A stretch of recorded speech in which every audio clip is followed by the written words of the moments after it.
रसखान कैसे बने भगवान श्री कृष्ण के प्यारे भक्त। रसखान जी का जन्म 1548 में हुआ माना जाता है। ये दिल्ली के आसपास के रहने वाले थे। इनका मूल नाम सैयद इब्राहिम खान था। इनका परिवार भी भगवत भक्त था। माता पिता से स्नेह के साथ ही रसखान जी को सुख ऐश्वर्य भी मिला था। घर में किसी तरह का कोई अभाव नहीं था, क्योंकि परिवार में भगवत भक्ति के संस्कार थे। इस कारण से रसखान जी के ऊपर भी इसका प्रभाव पड़ा और रसखान जी के भीतर धार्मिक जिज्ञासा उत्पन्न हो गई। ब्रज के ठाकुर नटवरनागर नंद किशोर में इनकी अगाध श्रद्धा थी। दिल्ली में एक साहूकार रहता था, जिसका एक पुत्र था जो बड़ा ही सुंदर और प्यारा था। रसखान जी का चित्त उस साहूकार के पुत्र में लग गया था। रसखान जी उसी बालक के पीछे पीछे घुमा करते और उसका झूठा भी खा लिया करते थे।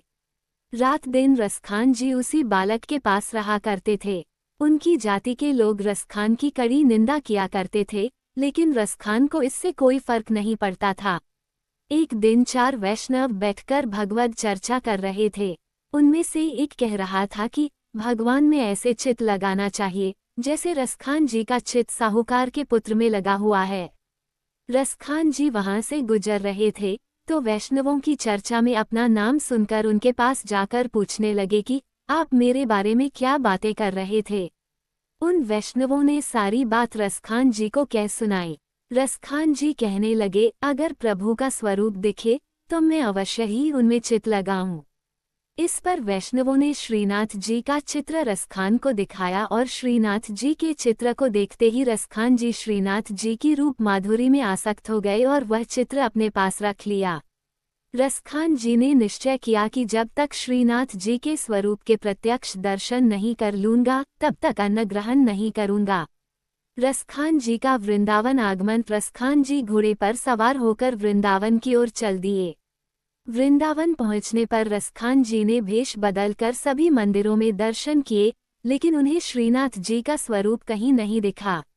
वहां से रसखान गोवर्धन आ गए और भेष बदलकर श्रीनाथ जी के मंदिर में प्रवेश करने लगे, तो मंदिर के सेवक ने उन्हें पहचान लिया कि यह वैष्णव नहीं मलेच्छ है, और रसखान जी को धक्के मारकर बाहर निकाल दिया। रसखान जी वहां से गोविंद कुंड पर आ गए और इस प्रकार रसखान जी को गोविंद कुंड पर बैठे हुए 3 दिन हो गए और उन्होंने अन्न ग्रहण नहीं किया। रसखान के चित्त में श्रीनाथ जी का रूप बसा हुआ था, इसलिए उन्हें खाने पीने का विचार ही नहीं आया। रसखान पर श्रीनाथ जी की करुणा दृष्टि और गुसाई श्री विट्ठलनाथ जी से दीक्षा।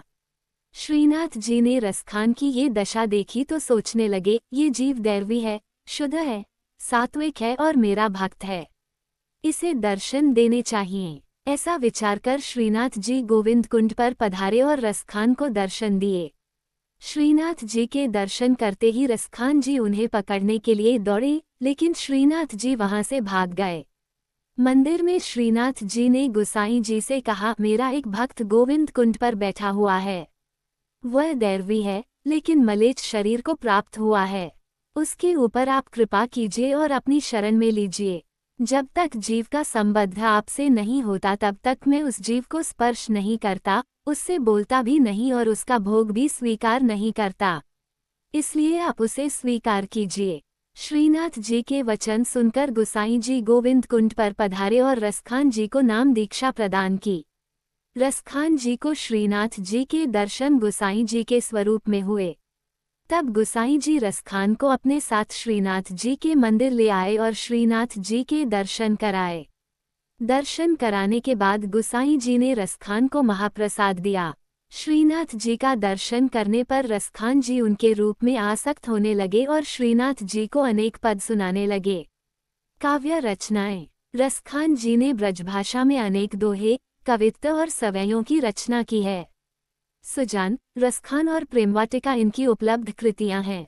रसखान रचनावली के नाम से इनकी रचनाओं का संग्रह मिलता है। प्रमुख कृष्ण भक्त कवि रसखान जी की अनुरक्ति न केवल कृष्ण के प्रति प्रकट हुई है, बल्कि कृष्ण भूमि के प्रति भी उनका अनन्य अनुराग व्यक्त हुआ है।